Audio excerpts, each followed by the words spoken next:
আমরা আছি কলকাতা হাইকোর্টে। আপনারা জানেন 2024 লোকসভা ভোটে সেই বসিরহাট লোকসভা কেন্দ্রে আপনারা জানেন বিজেপি প্রার্থী রেখা পাত্র এবং তৃণমূল কংগ্রেসের সেই এমপির নামে কিন্তু এফআইআর করে এবং কেস করে। সেই কেসে হাইকোর্টে মামলা করে এবং র্যাগিং করে নাকি তৃণমূল কংগ্রেস জিতেছেন, তাই নিয়ে কিন্তু রেখা পাত্র তিনি হাইকোর্টে মামলা করে। সেই মামলার শুনানি আজ।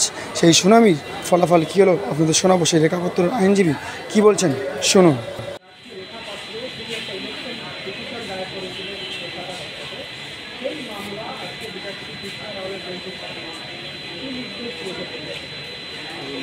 রেখা পাত্র বসিরহাট লোকসভা কেন্দ্র নির্বাচন নিয়ে যে নির্বাচনী দরখাস্ত করেছেন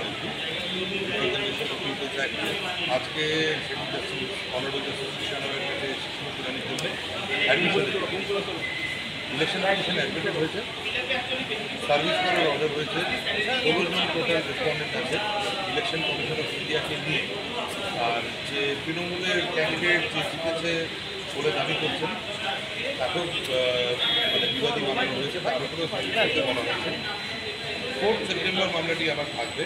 আমরা ক্যাটেগরিক্যালি রেখা পাত্রের হয়ে আবেদন করেছিলাম আদালতের কাছে যে ইভিএম ইলেকট্রাল রেকর্ড যা আছে, নির্বাচনী যা যা রেকর্ড আছে, ডকুমেন্টস যা কিছু আছে সমস্ত কিছু যাতে প্রিজার্ভ করা হয়।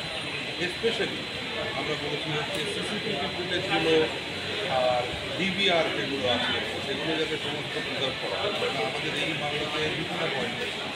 একটি পয়েন্ট হচ্ছে সেই বিভিন্ন জায়গায় ভোট হয়েছে, সবকটা মামলা হয়েছে, সবকটা ইলেকশন কমিশনই দাখিল করা হয়েছে আর কি ভারতীয় জনতা পার্টির ক্যান্ডিডেটদের তরফ থেকে। প্রত্যেকটিতেই আমরা ইনফ্যাক্ট দায়ী করছি, তাহলে যেটি সাদা সেটা সাদাভাবেই দেখা যাবে। কীভাবে এরকম বিশাল বিশাল তফাৎ, বিশাল বিশাল মার্জিন যেগুলো দেখানো হচ্ছে, কীভাবে ভোট হয়েছে পশ্চিমবঙ্গে সেটি খুব ভালোভাবে বেরোবে। কারণ আমরা স্পেসিফিক্যালি সিসিটিভি ফুটেজের ফরেন্সিক অডিটের দাবি করেছি। তো সিসিটিভি ফুটেজগুলো আদালত বলে দিয়েছেন হচ্ছে সমস্ত প্রিজার্ভ করে রাখতে, ডিভিআর বক্সগুলো বলছেন সমস্ত প্রিজার্ভ করে রাখতে। আপাতত এই এবার মামলাটি আবার পুনরায় শুনানির জন্য আসবে হচ্ছে সেপ্টেম্বরের 4 তারিখ।